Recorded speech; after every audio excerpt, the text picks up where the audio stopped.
Olá, eu sou Luiz Gustavo Pacete, jornalista especializado em tecnologia e inovação. Fui convidado pela MRV Co para conduzir o Habitability, uma série especial em áudio e vídeo sobre o presente e o futuro do habitar. Neste episódio, José Palatti, diretor sênior de vendas da Qualcomm, fala sobre os impactos do 5G nos negócios, no consumo, no comportamento e na nossa vida como um todo. José, muito obrigado pela presença aqui no Habitability. Esse é um tema Prazer. preciosíssimo para tudo que a gente vem discutindo aqui. Muito bom tê-lo conosco, viu? Muito obrigado, meu querido. Um prazer estar com você e com a tua audiência. Bom, vamos lá, Zé.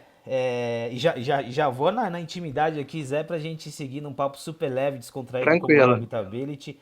5G, há quanto tempo, né, a gente vem falando sobre o 5G, discutindo, entendendo um pouco mais sobre a tecnologia e agora é realidade, né?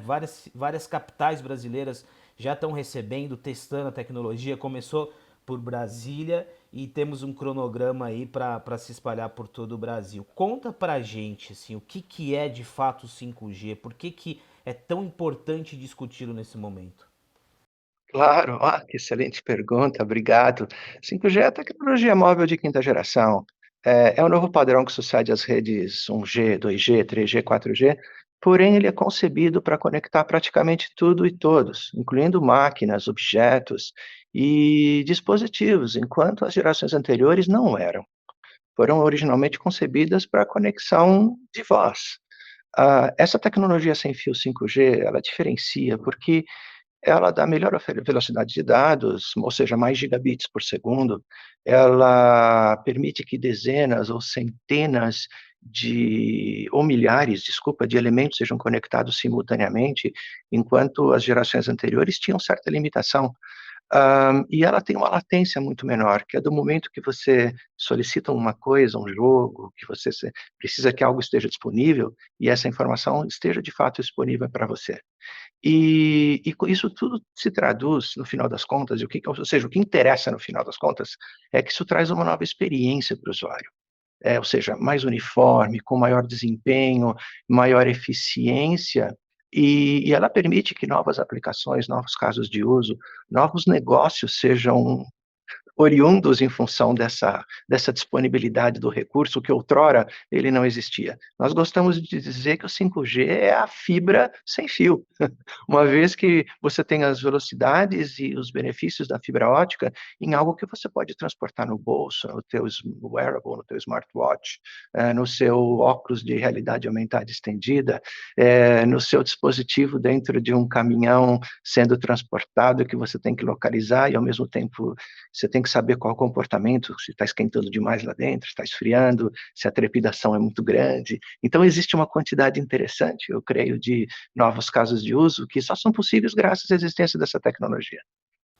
Ô Zé, você mencionou a famosa latência, né? Esse tempo de resposta. Até deu um exemplo muito claro, né, do funcionamento. Eu queria falar um pouquinho mais sobre isso, porque latência é muito importante quando a gente fala do 5G. Dá alguns exemplos aqui pra gente do quanto que essa questão sobre a latência, ela muda a nossa forma de consumir as coisas, de todos os exemplos que você deu agora, né? Tudo fica muito mais rápido. Por que isso acontece? Eu vou dar um exemplo que eu conversava ontem à noite com o meu médico. Você sabe que a tecnologia ela está permitindo hoje que se façam cirurgias à distância. Então eu vou citar o exemplo que eu conversava com ele sobre a laparoscopia, aquela cirurgia que se faz lá no, por exemplo, a do joelho. Eu gosto dessa em específico por causa dos meus amigos que jogam bola comigo. E imagine você que é muito complicado você operar um equipamento que está sendo que está no hospital, ou seja, um braço robótico que está lá abrindo o teu joelho, que está fazendo uma cirurgia, com um cirurgião que está localizado a centenas de quilômetros dali. Se essa tal da latência, que é o tempo que demora para um comando desse médico, desse cirurgião chegar até o equipamento, for da ordem de segundos, é um pouco complicado. Você há de convir comigo que algo pode acontecer. Imagina uma veia que eu não sou da área, mas imagina que você tenha um acidente cardiovascular naquele momento e ele tenha que, se ele tivesse ali olhos nos olhos na frente daquele joelho, ele muito provavelmente teria uma velocidade maior de correção daquilo.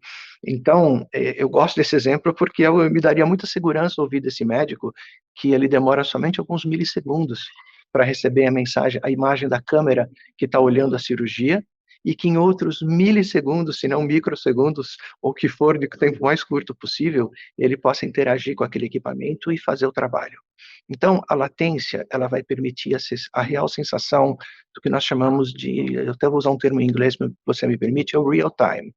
A gente poderia aqui traduzir talvez como tempo real, que é a habilidade de você poder corrigir ou inferir ou trabalhar de volta no menor tempo possível. Veja, a tecnologia 4G, ela já tem uma razoável baixa latência da ordem de centenas de milissegundos. É menos de um segundo. Mas para aplicações triviais, isso é muito tempo. A tecnologia 5G, só para te dar uma ideia de números, imagine que no 4G, nesses 100, 200 milissegundos, vai agora com o 5G abaixar para algo como 5 milissegundos. Ou seja, é quase que instantâneo. Aliás, se você me permite, eu acho que eu tenho um exemplo até melhor para te dar. Um dos meus hobbies é música. Eu gosto de guitarra. Eu toco guitarra. E uma das coisas mais legais que tem é você tocar com pessoas. Ou seja, você ir para um estúdio, gravar, tocar com os amigos, ensaiar com os amigos. A tecnologia 5G, guarda isso, porque eu acho que isso pode virar uma fonte de negócio para muitos dos que estão aqui ouvindo a gente. Com 5 milissegundos de latência, começa a ficar possível você ter um músico gravando ou tocando com você em qualquer outra localidade do mundo, sem necessariamente ele se deslocar para estar lá contigo. Se isso for de 100 milissegundos, esqueça. Esse atraso é tão grande no ouvido que é a sensação do eco. Ou seja, o que eu estou tocando não necessariamente o outro músico vai tocar quase ao mesmo tempo comigo. Ao passo em que, se eu tenho essa baixíssima latência da ordem de 5 milissegundos ou menos, já é viável que um músico esteja tocando comigo sem necessariamente estar lá. Imagine que os shows de rock no futuro, nós vamos ter, por exemplo, convidados que não necessariamente vão estar no estádio. Imagina que no meio do show eu vou falar assim, e apresento para vocês o músico tal que está entrando com a gente online e vai estar fazendo um solo de guitarra para a gente. Entendeu? Eu tentei usar alguns exemplos que eu acredito que são do nosso dia a dia para mostrar a importância e o benefício de ter uma tecnologia que resolva esse problema, esse tema tão legal que você trouxe ao contexto, que é latência. E acredite, isso aqui é só o topo do iceberg. Eu tenho absoluta confiança que a criatividade das pessoas que estão aqui ouvindo vão gerar negócios e projetos muito interessantes, tomando como benefício a baixa latência da tecnologia 5G.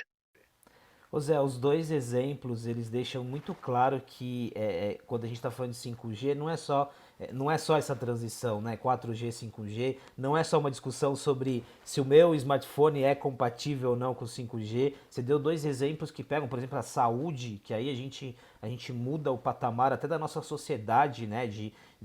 Da relação do médico com o paciente, independentemente do lugar que ele esteja. E o entretenimento, né? A música, os shows, a gente vê casos já de holografia, de imersão, mas tudo isso vai ser potencializado. Eu logo vou voltar, Zé, a esses exemplos, porque eles são bons até para a gente entender as indústrias que são impactadas, mas vamos voltar um pouquinho agora pro dia a dia, né? A gente tem todo esse exercício de imaginar as possibilidades, muitas coisas já são realidade, mas a gente tem agora o desafio de que o 5G funcione de fato, né? Primeiramente no meu smartphone, tem um desafio ali muito prático, né? Que é essa agora, a partir do momento que as cidades começam a receber o sinal. Qual desafio é esse, né? E quem que envolve aqui? São as operadoras? É a Anatel? Quais são os players que estão envolvidos para que a gente de fato comece a experimentar o que é o 5G na sua potencialidade?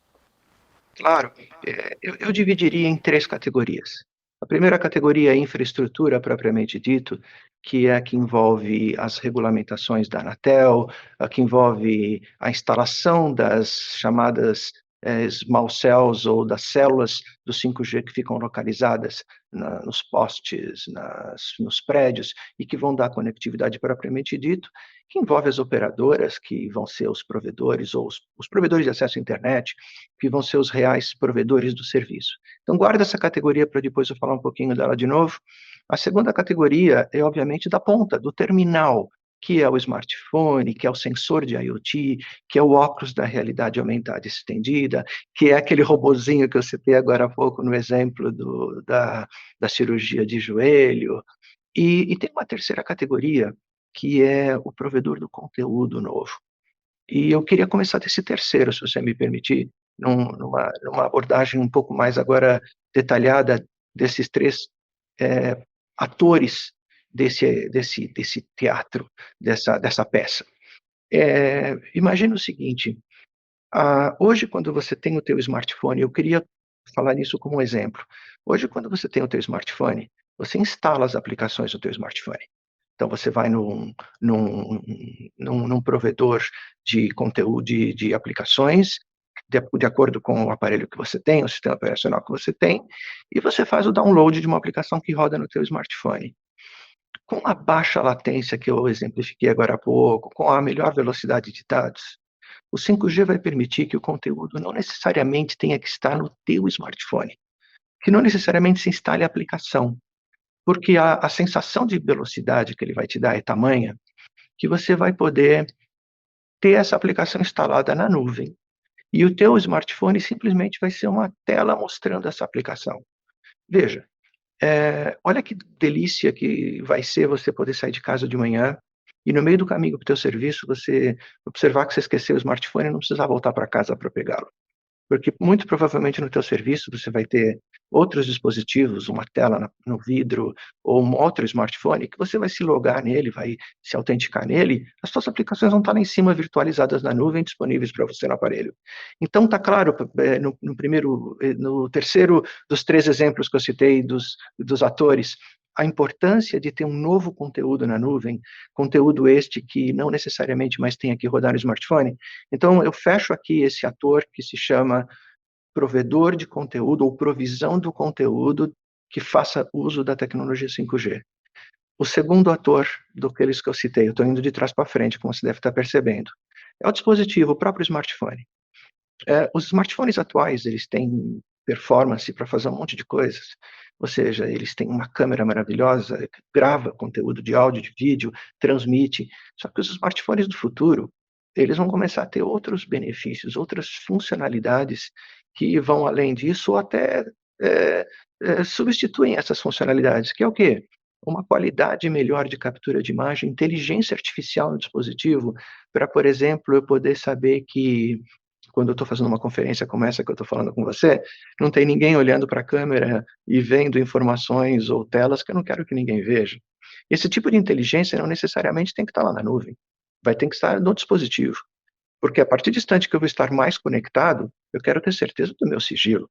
Então, guarda esse exemplo. Ou ainda nesse exemplo do ator, que é o terminal, esse elemento da ponta, eu poderia citar os sensores propriamente ditos do IoT, ou seja, aquele sensor do campo que está instalado no chão, no solo, que está medindo, por exemplo, se tem água suficiente para aquela planta crescer. Esse sensor, ele vai tomar um benefício muito grande do 5G, que é alta velocidade, para transmitir em intervalos muito pequenos de tempo e passar o restante do tempo dormindo, economizando bateria.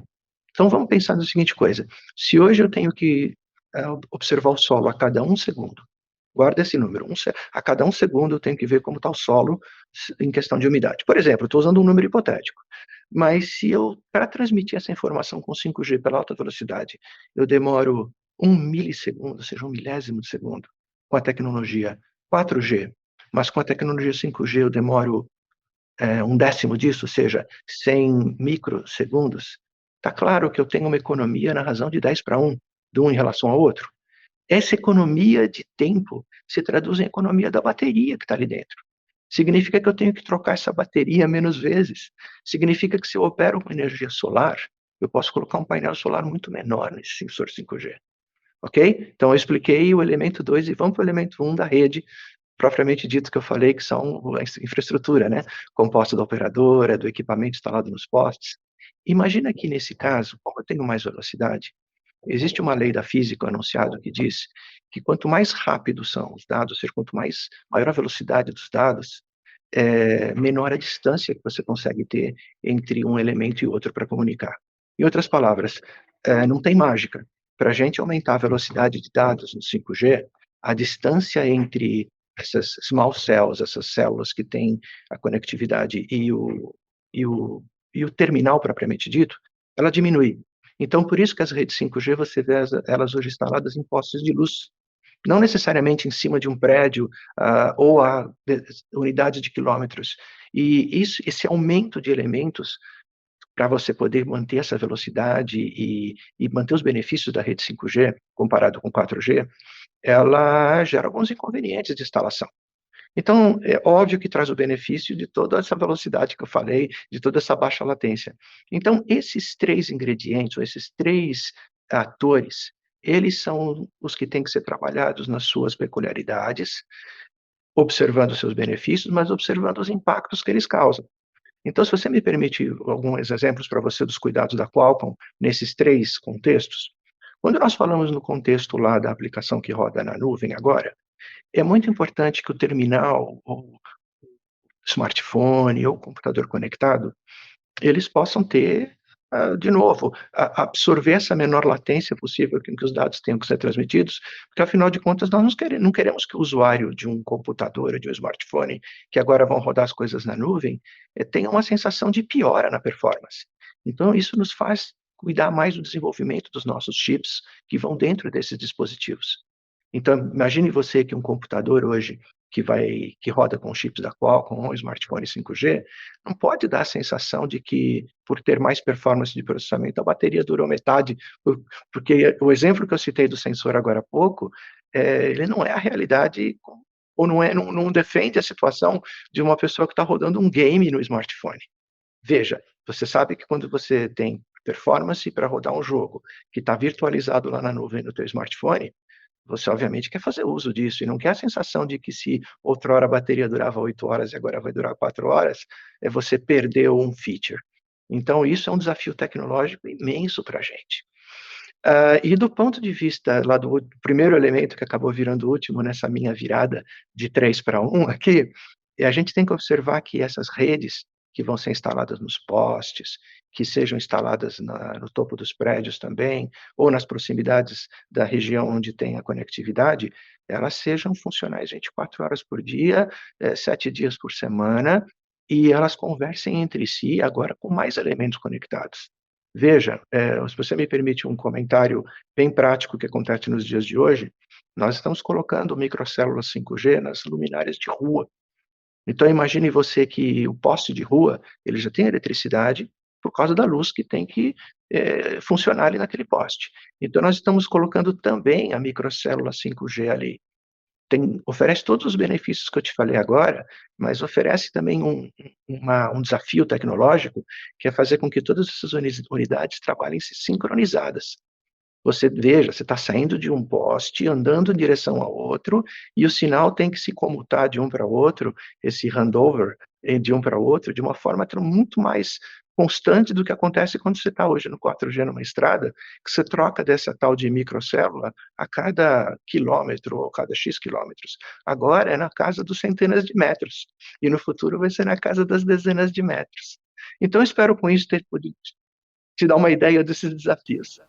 É muito interessante que todos os exemplos que você deu aqui, eles remetem, eles vão além da experiência, né, ou da velocidade, tem muito a ver com eficiência, tem um impacto no produto, tem um impacto em indústrias, você trouxe o agronegócio, por exemplo. Quando você começa a falar das luminárias, remete a outros episódios que a gente já tratou aqui sobre cidades inteligentes, né, mobilidade, casas conectadas, tem uma relação direta da maneira como a gente lida com as cidades, com a casa como um todo. Eu queria falar um pouquinho sobre a parte de IoT, Internet das Coisas. Um dos nossos episódios, episódio 5, a gente falou do conceito de casas conectadas. E aqui tem uma transformação muito importante também, né? Como que você enxerga o impacto que essa dinâmica do 5G traz para as casas conectadas, né? Essa nossa relação com os dispositivos, com uma casa inteligente, o que que muda? Qual que é o impacto que tem nesse nosso dia a dia?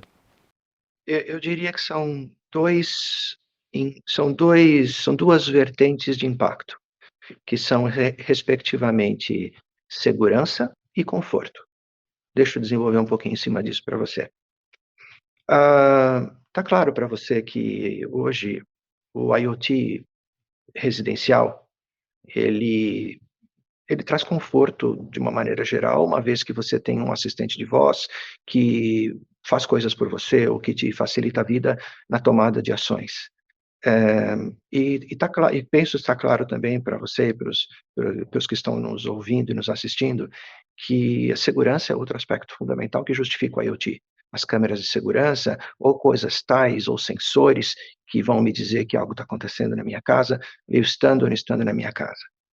Ah, Hoje nós já temos diversos elementos disponíveis que podem ser agregados em volta de um assistente de voz, ou em volta de um sistema de alarme residencial, ou que em volta de um aparelho de TV, que dão funcionalidades adicionais as mais diversas. Eu particularmente gosto muito do conforto que me dá na minha casa ter as minhas lâmpadas que eu ligo com comando de voz, sensores que eu tenho nas minhas portas que me dizem se elas foram abertas, ou ainda o próprio assistente de voz, como eu disse, que é o hub da minha casa. Eu não vivo sem ele. Mas uma coisa nós temos que concordar, ainda hoje, a instalação desses dispositivos requer um pouco de experiência e conhecimento técnico para fazer com que esses dispositivos sejam reconhecidos dentro da rede Wi-Fi da minha casa e dentro desse universo em volta desse assistente de voz. Nós acreditamos que a tecnologia 5G ela vai trazer transparência na instalação e no uso desses devices, porque graças à segurança da rede 5G, a boa performance dela, a baixa latência que eu já citei, e essa possibilidade de ter muitos elementos simultâneos, nós acreditamos que os dispositivos vão ser conectados diretamente à nuvem, sem a necessidade de um elemento intermediário. Isso significa que aquela câmera que eu instalei na minha casa há 6 meses atrás, que eu tive que configurar na rede Wi-Fi, muito provavelmente a próxima versão dessa câmera que eu instalar, vai ser uma câmera que eu vou simplesmente ligar ela numa tomadinha na parede, e ela já vai sair funcionando. Porque ela já vai se conectar diretamente a uma rede 5G que tem a performance tão boa quanto o Wi-Fi, muito menor latência que a rede Wi-Fi, mas o benefício de me dar a velocidade que eu preciso, e eu mesmo tendo o meu assistente de voz na minha casa, e eu usando o meu assistente de voz para controlar esse recurso, muito provavelmente esse assistente de voz agora vai falar diretamente com a nuvem, também pelo 5G, assim como a câmera também fala diretamente com o 5G, e eu creio que pessoas muito menos habilitadas tecnicamente, não por falta de conhecimento, mas por falta de tempo, por falta de real interesse nos bits and bytes de como aquela câmera funciona, as pessoas vão querer ligar e sair funcionando. Elas vão tomar um grande proveito de ter esses dispositivos, com aquele velho no bom e velho conceito do plug and play. E eu diria até plug, play and forget, porque é aquela funcionalidade que você ligou, colocou para funcionar e esqueceu. Então, finalizando, eu digo, 5G vai trazer transparência ao IoT residencial, de modo que usuários menos tecnicamente habilitados possam fazer uso. O podcast Habitability é um oferecimento da MRV & Co, uma plataforma habitacional composta pela MRV e outras 4 marcas: Lugo, Sensia, Resia e Urba.